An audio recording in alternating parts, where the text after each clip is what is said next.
want to be able to do stuff like that using harmonics and applying them to your bass lines, then stick around.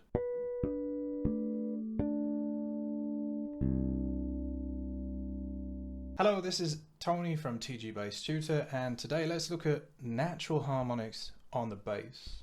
So first of all, what is a harmonic? A harmonic is the not quite fretted note, but you are pressing the string down and it gives you an overtone. So that's essentially what a harmonic is, an overtone. And the easiest places for harmonics are the 12th fret, the 9th fret, the 7th fret, the 5th fret, and the 4th fret. Now there are more harmonics, for example here on the 3rd fret and the 2nd fret as well. We won't get into those today because it starts getting a little bit more complicated in terms of how to apply and use them. So starting with the 12th fret, the easiest way to play a harmonic, if we play our open G string and then fret our open G string. Now if you'll notice that my finger is as close to the fret as possible when I'm playing, and that's all to do with good technique. Check out my video on good technique. The link is somewhere here on the screen. And let's take that idea of playing as close to the fret as possible, but instead of playing as close to the fret, we play directly over the fret, but lightly touch. So try that with all of the strings.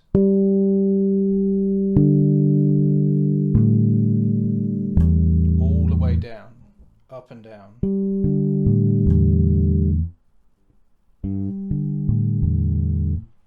Now if you'll notice, tone-wise, it's exactly the same as your open string. So G, G, D, D, A, E, E.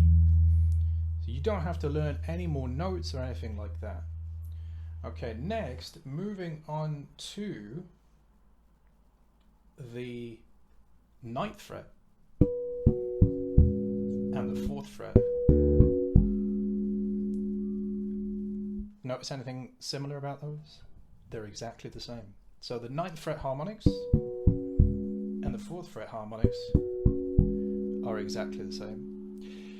With the 4th fret as well, the notes are exactly the same as the fretted notes.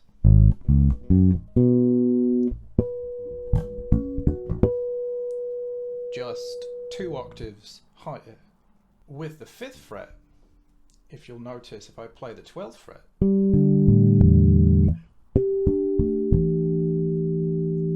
they are the same notes, except on the 5th fret, it's an octave higher.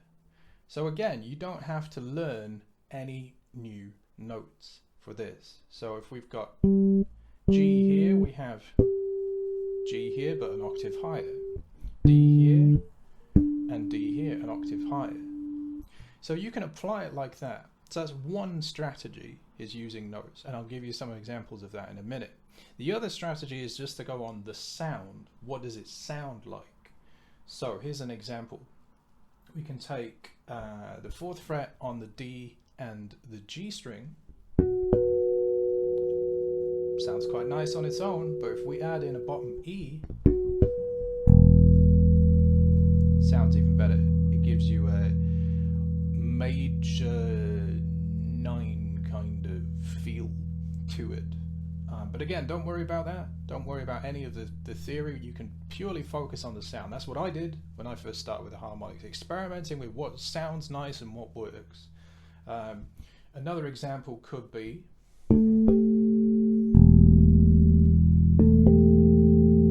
taking the 7th fret and the 5th fret, so on the D string and the G string, and then adding the bottom E. Does it sound nice? Does it work?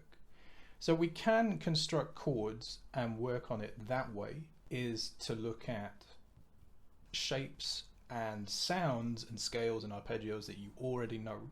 Great example of this is if we take a D major chord, so particularly a D major arpeggio. So if we take D, so 5th fret on the A string, your major third or F sharp, the 4th fret on the D string, and your octave there, the 7th fret on the G string, and play them all together.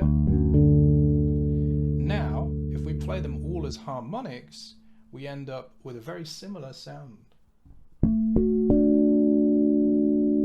So fretted notes, harmonics. Sounds very, very similar. All it's done is it has inverted what we were playing, and it's actually added in the 5th as well.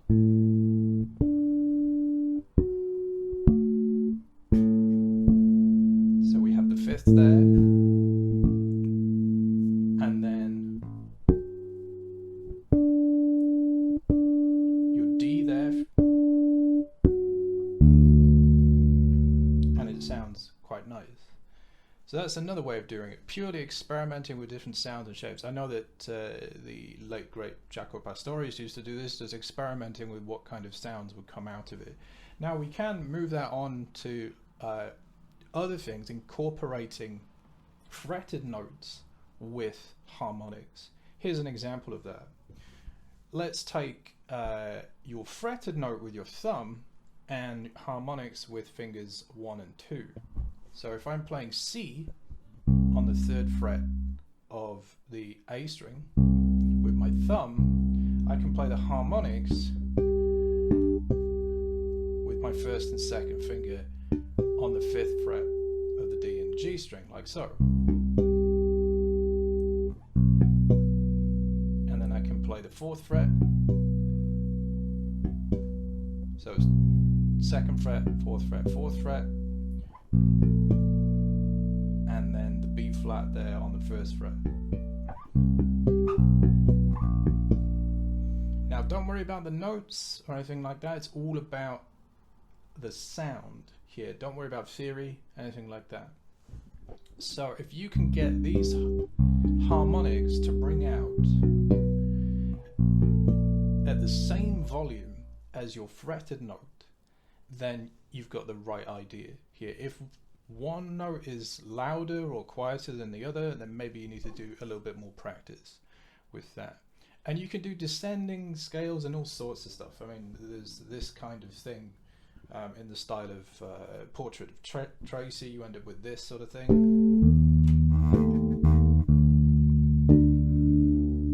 So one thing that we can do with adding in chords and constructing chords, let's take one really easy example for you here, using the fretted E,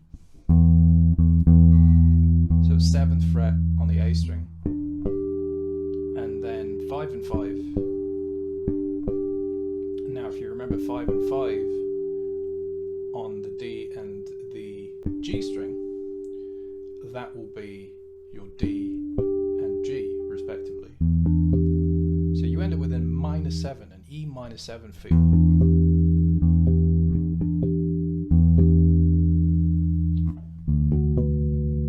And we can take a similar idea, D, F sharp, B. So we end up with a D sus feel to it. Okay. So let me know what you think about harmonics. Practice these and let me know how you get on. If you want to see more harmonic videos, let me know in the comments below. Don't forget to like and subscribe so you don't miss out on any more videos. And until next time, see ya.